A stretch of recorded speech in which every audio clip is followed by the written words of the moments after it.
কোনো এক শুভাকাঙ্ক্ষী কমেন্টস করেছেন, একটা প্রশ্ন, হস্তমৈথুনের কারণে কারো পুরুষ অঙ্গ যদি ছোট হয়ে যায় তাহলে সে কি বিবাহ করতে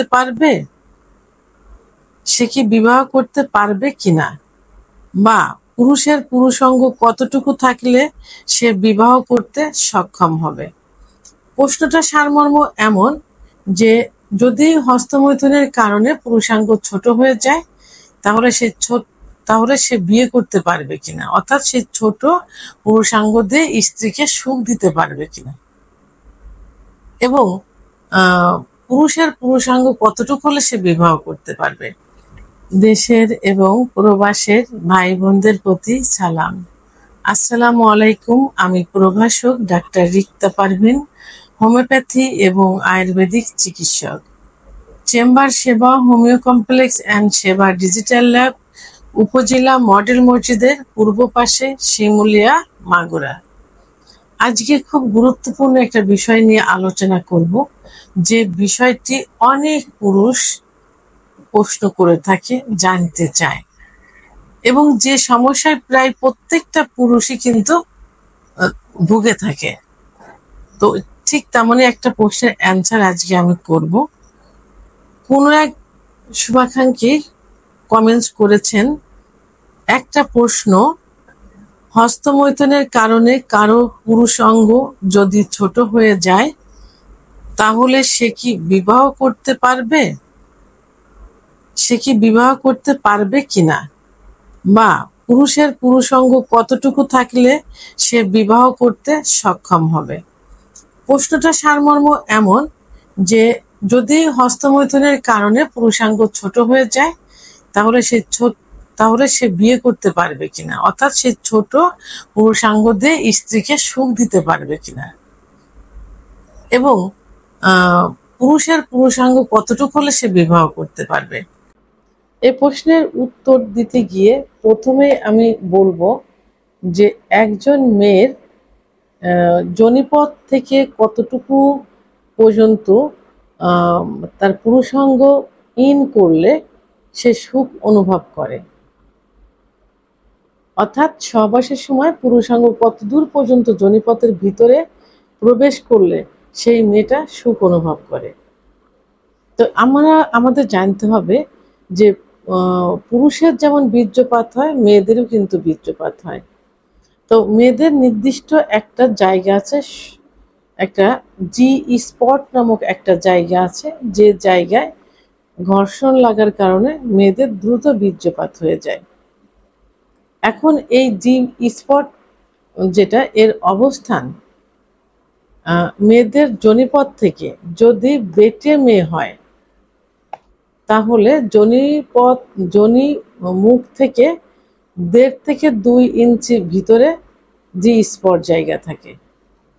আর যদি লম্বা মেয়ে হয় সেক্ষেত্রে যোনি মুখ থেকে 2 থেকে 2.5 ইঞ্চি ভিতরে জি স্পট জায়গা থাকে। আর এর অবস্থান যোনির উপরিভাগে, অর্থাৎ যোনিপথ কিন্তু রাউন্ড আকৃতি থাকে। নিচে রেকটাম মলদ্বার, উপরে প্রস্রাবের যে স্থান, প্রস্রাবের জায়গার নালীপথ, আর দুই পাশে রান থাকে। তা এর অবস্থান থাকে উপরিভাগে, অর্থাৎ প্রস্রাবের স্থান থেকে নিচের দিকে যোনিপথের উপরিভাগে থাকে। তো এখন এখানে যদি পুরুষের পুরুষাঙ্গ 2 থেকে 2.5 ইঞ্চি হয় তাহলে, যেটাকে মাইক্রোপেনিস বলে, অর্থাৎ ছোট লিঙ্গ, এটা দিয়েও কিন্তু সে তার স্ত্রীকে সুখ দিতে পারে। অর্থাৎ যখন সহবাস করবে তখন লিঙ্গটা নিচের দিকে, রেকটামের দিকে ধাবিত না করে উপরের দিকে, অর্থাৎ প্রস্রাবের যে স্থান তার উপরের দিকে, উপরিভাগে, যোনিপথের উপরিভাগে লাগাতার ঘর্ষণ দিলে কিন্তু দ্রুত বীর্যপাত হয়ে যায়। তাহলে আপনার যে প্রশ্নটা ছিল কতটুকু লিঙ্গ হলে সে বিবাহ করতে সক্ষম বা স্ত্রীর সুখ দিতে সক্ষম, তা এক কথায় এখানে 2 থেকে 2.5 ইঞ্চি হলে, অর্থাৎ ইঞ্চি যদি লিঙ্গ হয় সেটা দিয়েও কিন্তু সুখ দেওয়া সম্ভব হয়।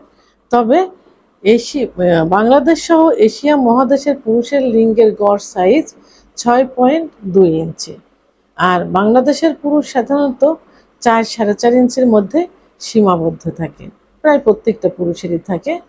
তো এখানে কিছু পুরুষের লিঙ্গ ছোট থাকে, যেটা মাইক্রোপেনিস বা ছোট লিঙ্গ, সেটা 2 থেকে 2.5 ইঞ্চি থাকে।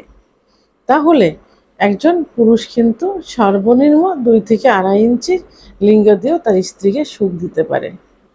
আচ্ছা, আরেকটা প্রশ্ন করেছেন যে হস্তমৈথুনের কারণে যদি লিঙ্গ ছোট হয়ে যায় তাহলে সে বিবাহ করতে পারবে কিনা। আমি কিন্তু অ্যানসার করেছি কতটুকু পর্যন্ত হলে সে বিবাহ করতে পারবে। তো এখন প্রশ্ন হলো, অ্যানসার হলো যে যদি হস্তমৈথুনের কারণে লিঙ্গ ছোট হয়ে যায় তাহলে সেটা কিন্তু চিকিৎসার মাধ্যমে কিন্তু পূর্বের অবস্থায় ফিরিয়ে আনা সম্ভব হয়। কারণ লিঙ্গের ভিতরে কিন্তু কোনো হাড় নেই, আছে শুধু মাংস আর রক্তনালী। এখন রক্তনালীর ভিতর দিয়ে যত রক্ত চলাচল করবে লিঙ্গ তত বড় হবে, মোটা হবে, শক্ত হবে। তো এখন হস্তমৈথুনের কারণে যদি সেই শিরাগুলো সংকুচিত হয়ে যায় তাহলে কি হবে, লিঙ্গ ছোট হয়ে যাবে, নিস্তেজ হয়ে যাবে, মনে হবে কচ্ছপের মতো ভিতরে ঢুকে যাচ্ছে, বাঁকা হয়ে যাবে ইত্যাদি। আর সেক্ষেত্রে সঠিক চিকিৎসা নিলে আবার পূর্বের অবস্থায় ফিরে আসবে। আর এর জন্য সবথেকে কার্যকরী চিকিৎসা হলো হোমিওপ্যাথি এবং আয়ুর্বেদিক। একজন অভিজ্ঞ সম্পন্ন রেজিস্টারকৃত হোমিওপ্যাথি ডাক্তারের শরণাপন্ন হলে ডাক্তার কিছু পরীক্ষা নিরীক্ষা লক্ষণের উপর ভিত্তি করে সুন্দর একটা চিকিৎসা দেবে। চিকিৎসা নিলে লিঙ্গ পূর্বের অবস্থায় ফিরে আসবে। সেহেতু এটা ভাবা যাবে না যে হস্তমৈথুনের কারণে লিঙ্গ ছোট হয়ে গেলে বিবাহ করা যাবে না। আপনাদের অপশন কিন্তু দুইটা, একটা আমি বলেছি কতটুক সাইজের লিঙ্গ হলে বিবাহ করা যাবে বা স্ত্রীকে সুখ দেওয়া যাবে, আরেকটা অপশন হলো যে হস্তমৈথুনের কারণে ক্ষতিগ্রস্ত হলে সেটা আবার পূর্বের সঠিক চিকিৎসার মাধ্যমে পূর্বের অবস্থায় ফিরে আসা কিন্তু সম্ভব। ভিডিওটি সম্পর্কে যদি কোনো মতামত থেকে থাকে অবশ্যই কমেন্টের মাধ্যমে জানাবেন। আর ভিডিওটি ভালো লাগলে লাইক, কমেন্ট, সাবস্ক্রাইব করে আমার সঙ্গে থাকুন। আল্লাহ হাফেজ।